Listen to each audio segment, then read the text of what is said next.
Magandang umaga, Filipinos. Good morning. You're watching Eagle News Mornings from Canada.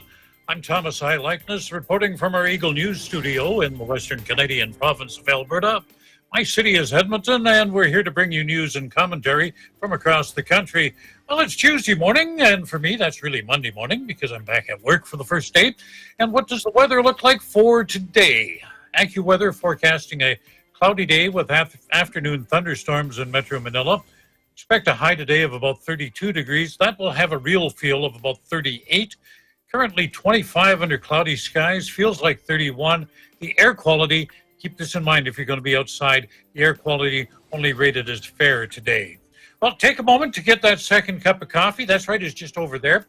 Sit back, relax, and I'll tell you what's happening in Canada.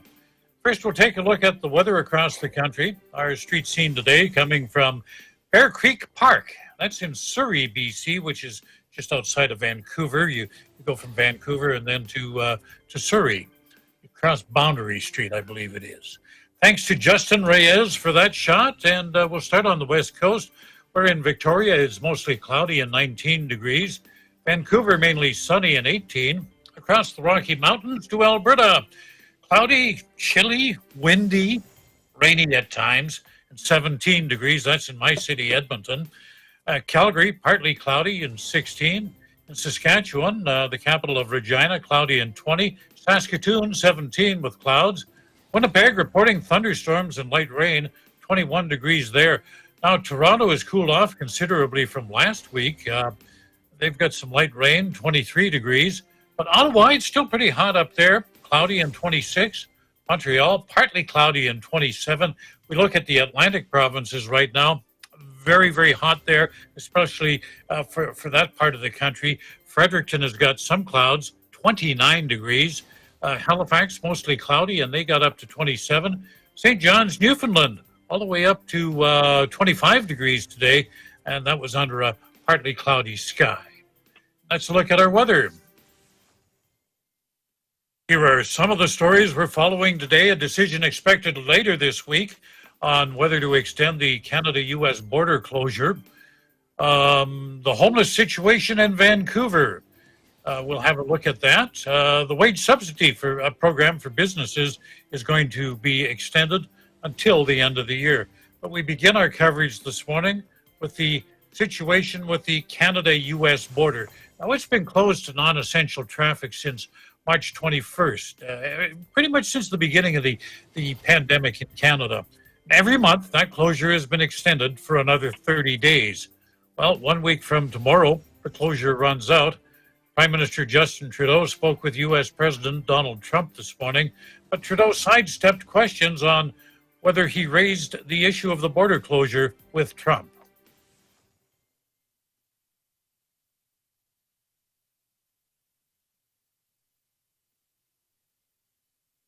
The closure has had little effect on businesses. Essential goods are moving back and forth between the two countries. Really, only the tourism sector has been hurt. But, given the state of personal finances, the fear of getting infected and so on, people just aren't traveling. They're not going anywhere. So that sector, that business is going to be slow for a long time. Trudeau, meantime, didn't seem to warm to the idea of extending the agreement until the end of the year as opposed to having a look at it every month.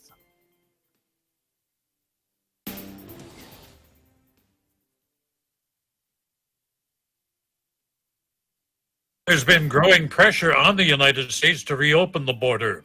Meantime, Eagle News correspondent Andre Lajoie reports that the majority of Canadians say with an increasing number of coronavirus cases in the United States, now is not the time to be putting out the welcome mat for visitors. Most everyone in Quebec and Ontario still wants its border to remain closed to the Americans. With the coronavirus infection in the U.S. setting daily records, it's unlikely the border will open anytime soon. With 87% of Canadians, they do not want its border to reopen.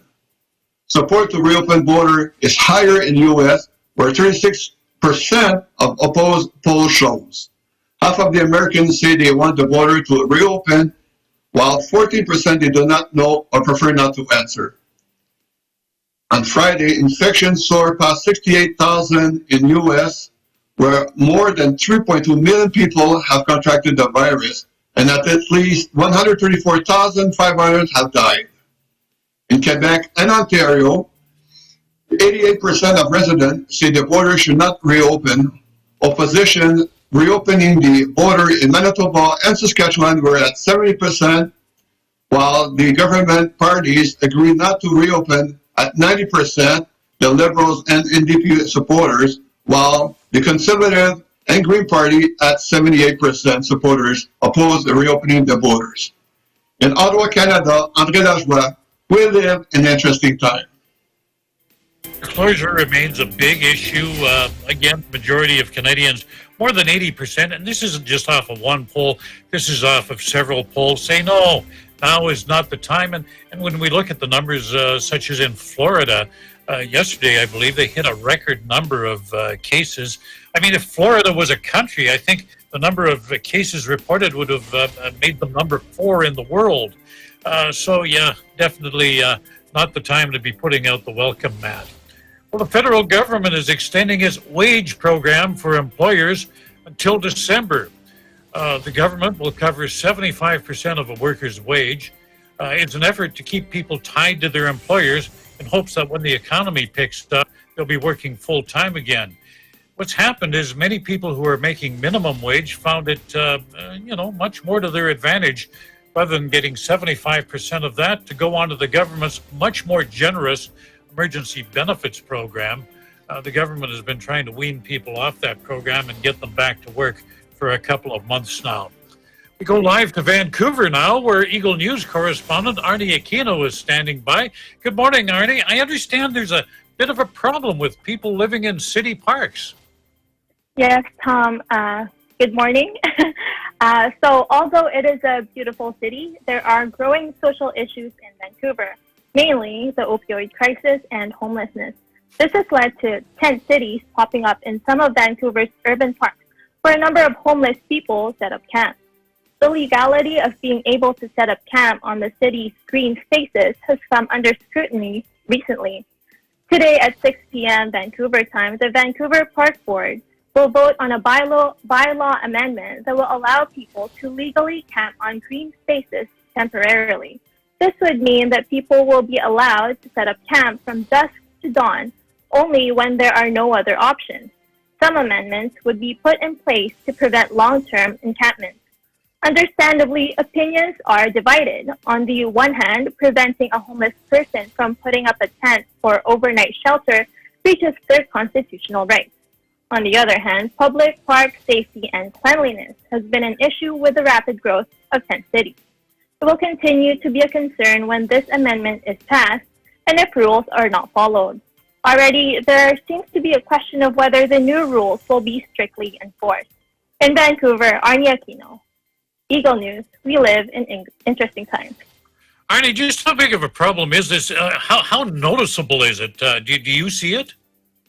Yeah, there's some streets where you drive by, you can see a whole bunch of tents, and it's known as Tent City for that very reason. You can see all these tents in green spaces all throughout the year. It doesn't matter when it's summer or winter, fall or spring. What kind of problems have resulted from these tent cities? Well, Tom, the problem stems from there not being housing available for these homeless people, and really, there's already been tent cities that have been disbanded, or people have been told not to set up camp there, but then they show up in other cities or in other parts of the communities. And, it's just an ongoing problem. I mean, they take people out from one place and then they move somewhere else. So this is an ongoing issue. Are they creating a lot of problems? What problems that result from them? So the main issue is that the communities don't first of all, it's the cleanliness and also the safety for the communities. And if it's a community with lots of children, understandably, the parents will be concerned about the safety of their children.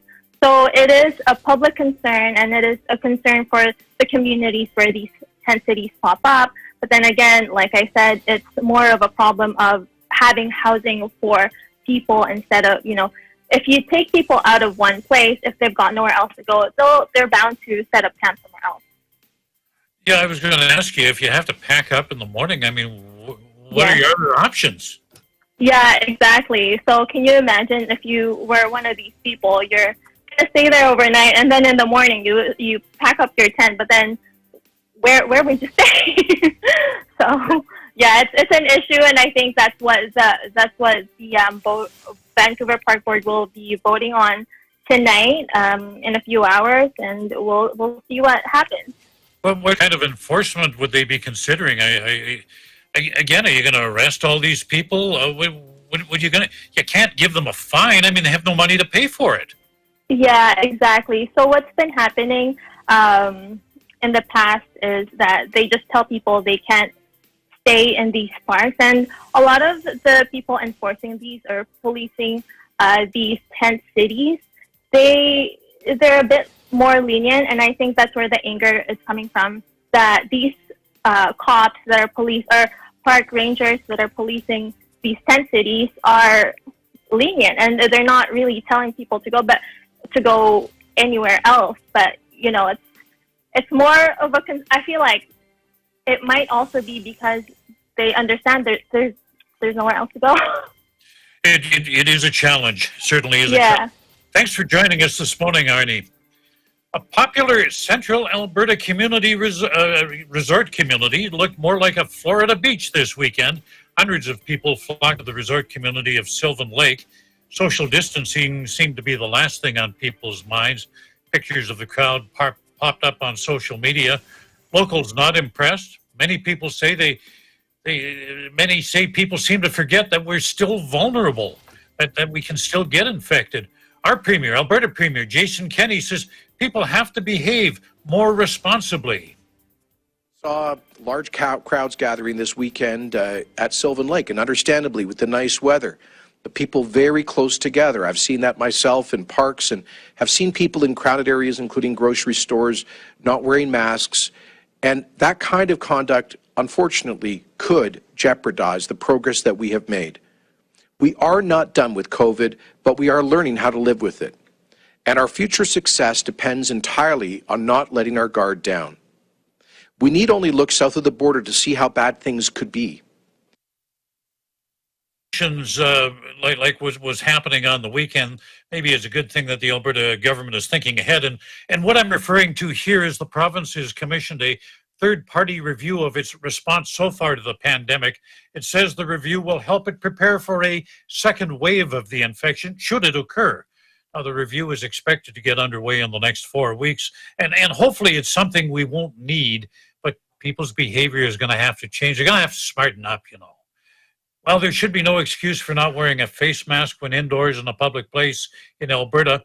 The provincial government, again, handing out non-medical face masks at drive-through locations of 3 popular fast food franchises. That began again today. They plan to distribute 20 million masks. A similar giveaway was conducted last month. Chief Medical Officer of Health, Dr. Dina Hinshaw, well, she's encouraging people to don a mask. I am strongly recommending that all of us wear masks anytime we are out and can't maintain a 2-meter distance from others, especially in indoor spaces. Wearing a mask is a common sense precaution that should be part of everyone's new normal. Masks are a part of our personal responsibility to manage the risk for ourselves and for others. Wearing one is the right thing to do, and I know that Albertans pitch in and help their neighbours when there is a need. This is part of pitching in against COVID-19, just like Albertans supported each other through floods and fires in the past. Hope you have some handy. Dormitory-style residences for Alberta University students, soon to be a thing of the past. Universities phasing them out. First-year students at the University of Calgary, they'll be put in apartment-style accommodation. Of course, there'll be an increase of cost. Similar moves underway at other universities. Amongst other things, they don't want shared washroom facilities. If you're just joining us, it's coming up on 17 past 7 o'clock. You're watching Eagle News Mornings from Canada.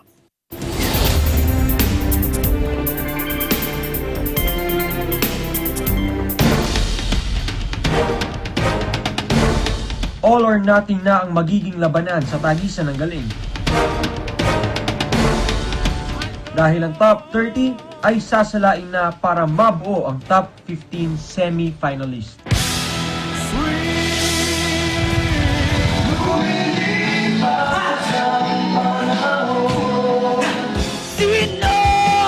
Sino ba sila?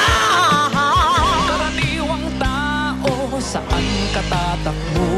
Sumate ang pag-ibig mo. All my life I've been waiting for, I've been praying for. Tutukan niya this weekend sa pinakamalawak na talent competition on Philippine TV and online. Ito ang Tagisan ng Galing.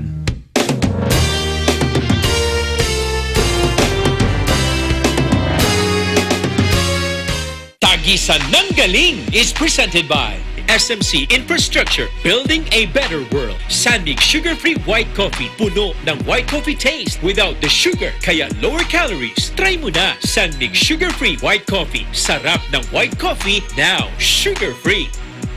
Vetaproof Nutrichos, the only premium dog food with active boost for optimum energy and prebiotics that help strengthen immunity. Just like Catherine Bernardo, gawing listo, ganado ang fur babies niyo. Listo ganado sa Nutrichos. Magnolia Chicken Templados, delicious, ready to cook and freshly marinated daily. Pure Foods Lunch and Meat, pure sarap for every family. Star Chunky Cheese Corned Beef, ang cheesy ng corned beef mo. Walang duda, kids can tell na #1 ang Pure Foods Tender Juicy. Ang tender, ang juicy, ang sarap. Co-presented by Cooper, expert in air conditioning and electromechanical.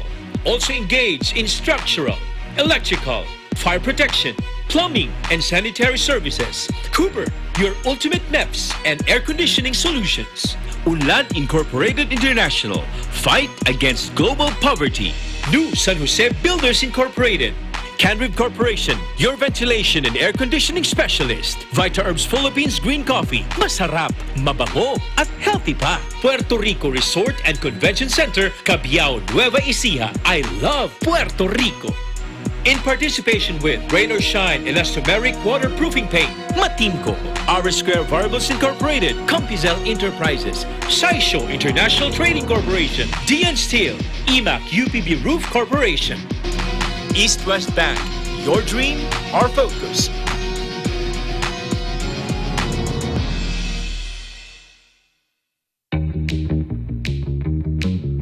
Hey, Gretchen Ho here, and I'm a white coffee lover. Creamy kasi, and very yummy. Pero mas masarap kung hindi nakaka-guilty. Check my new discovery, San-May Sugar-Free White Coffee. Puno ng white coffee taste without the sugar, kaya lower calories. Try mo na! San-May Sugar-Free White Coffee. Sarap ng white coffee, now sugar-free.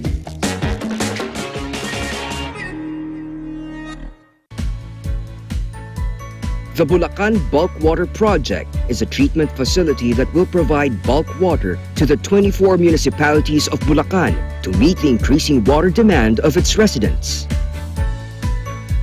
Through concessionaire, SMC Infrastructure also initiated the significant improvements of the Manila North Harbor Port, the country's busiest port.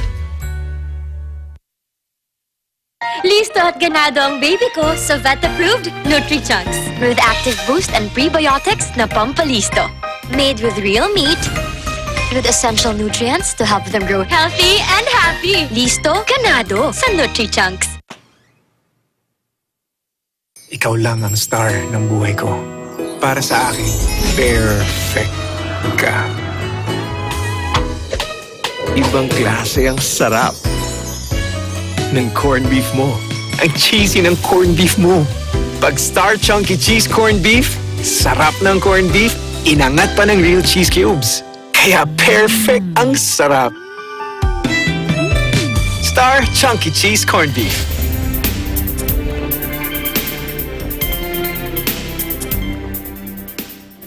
This is Eagle News Mornings from Canada. I'm Thomas I. Likeness. It's 21 minutes past 7 o'clock. 26 degrees with a real feel of 32 in Metro Manila. In Ontario, the provincial government is trying to convince people to buy goods manufactured by businesses in their home province. We have details on that from Eagle News correspondent Raisa Mangilit. Buying Ontario-made goods is now the current campaign of the province to support Ontario's manufacturing sector through the Ontario Made program after the financial repercussions of the COVID-19 pandemic. Here's Premier Doug Ford with the announcement. I'm here today to support a new initiative put forward by CME to recognize and promote all of our incredible products made right here in Ontario, from cars to beauty products to household goods and supplies. Ontario is a manufacturing giant. And my friends, we can't forget that as a province, our collective buying power is massive. Ontario's manufacturers represent 750,000 workers, and many of these businesses have been essential in creating PPE this past few months for Ontario and for the rest of Canada. Minister of Economic Development, Job Creation and Trade, Vic Fideli, explains that it is now the Ontario's consumers' turn to support these workers and their businesses. During the COVID-19 outbreak, the province called on our manufacturers to retool their operations, to produce medical equipment, PPE, and other essential supplies. And Ontario's businesses and manufacturing community stepped up to the challenge. Ontario is home to some of the world's greatest manufacturers, representing 750,000 workers. So now it's our turn to do our part and step up for them. To make it easier to distinguish Ontario-made products and businesses, a Made in Ontario logo was created by the Canadian manufacturers and exporters for Ontarian businesses to place on their products. In addition, a website was created for consumers, manufacturers, and retailers to help them access information on where these items can be bought or sold. Dennis Darby, President and CEO of the Canadian Manufacturers and Exporters, explains it here. So we're putting out a call to the manufacturers across this province to register their products on the Ontario Made website, to obtain the Ontario Made logo and labels and start using them on their proudly made Ontario products. This announcement comes amidst United States President Donald Trump's threats to impose tariffs on aluminum trade with Canada due to Canada's unwillingness to lift its non-essential border crossing ban because of the high amount of COVID-19 cases in the U.S. This is what Premier Ford had to say. Take a look. I'm not in favor of opening up the borders July the 21st. You know, our borders, as long as the goods and products are flowing, which they have been, and I love our American neighbors, but not right now. Come and visit us when things cool out and calm down, especially south of the border. And this is a perfect example. All the credit that goes to the people of Ontario that we're in such a better position than our friends south of the border. Employment numbers for the month of June suggest that the province's economy is slowly but surely recovering, with an increase of 377,900 jobs, about 66,000 of which belong to the manufacturing sector. Buying local is not only good for the economy and the environment, but it also builds a stronger sense of community because it means that neighbors are supporting neighbors. In Toronto, Raza Mangilit, Eagle News, we live in interesting times. We go to the Big Apple now, where EBC sports reporter Tenny Sumagi, I can't even talk this morning. She's standing by. This is what happens on the first day of the week, Tenny. What's the latest with the now I can't even pronounce the league, the National Basketball Association. That's what, the NBA? That's correct, Tom. And don't worry about my last name. It's a very challenging last name to pronounce. Sumagi. Sumagi, yes. So, more highlights from Orlando as day 2 of team practices have commenced. And we have some highlights from the Houston Rockets, San Antonio Spurs, and the LA Lakers, including the king himself, LeBron James. Take a look.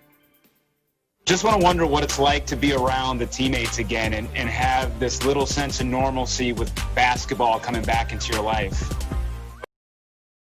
Honestly, I miss it. You know, seeing these guys, seeing their smiles, being around and having a good time. You know, this is more than just, you know, basketball players. It's more, this is a family. You know, it's kind of like, imagine not seeing your family for such and such amount of time. You know, you want to, you know, you miss each other. So being able to be around these guys and talk about everything that we've been going through, and I know some of our players got kids. You know, DeJounte's daughter just had her birthday and everything. So, you know, the ability to talk to each other and explain each other's lives, you know, it's amazing. What's it been like being back with your teammates the last few days?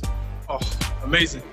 Like I said, today we had our first practice, and it was amazing to see everybody, be around everybody. It just felt great to get back there on the floor. You get to go out there and practice with your boys again after such a long layoff. It means a lot. They said it's been like 100-some days, so, you know, it's been a long time. We get to go out, smile, and joke around with one another, and mainly get to compete and, you know, just be back on the floor with one another. So, you know, we all look forward to it. We've been together for years, and it's just happy to see all my brothers and doing what we love to do best, like I said. And that's, you know, playing a game of basketball and doing it for one another. Okay, I think it was just, you know, what's like seeing the guys together. I've had tons of one-on-one conversations with all our guys, but to see everybody in the gym at once is super exciting. And as soon as we get off this call, we'll be able to get to work, and I'm excited about that. Tom, you and I know how much the Filipinos love their basketball. It's like, oh yeah, they're crazy about it. They're crazier about that than Canadians are about hockey. yes, and how the Latino population are crazy about soccer. Exactly. So we'll end this segment with the lone Filipino-American in the league, Utah Jazz guard Jordan Clarkson, and his special message that he will put on the back of his jersey. I think I put my two choices, peace, just because I think everybody is fighting for peace of mind, especially all the Black Lives and all the Black Lives Matter things. This fight, that, you know, Black Lives Matter, the whole thing that everybody's fighting for, at the end of the day is going to cause peace for all of us, being able to feel that equality in all areas and aspects of life. So I feel like that's the reason why I picked that. And, that's the message that I'm putting out. And we're going to have to continue this hopefully tomorrow if you can come back, because we're out of time. The clock got us. That's our program for today. On behalf of our Canadian news team, I wish you all good health. Take care of others. Take care of yourselves. Stay home, stay safe, and stay tuned to Eagle News for accurate and balanced coverage of the COVID-19 pandemic and other current affairs. In Edmonton, Canada, Thomas I. Likeness, Eagle News. We live in interesting times. Stay tuned for Anong Say Nyo.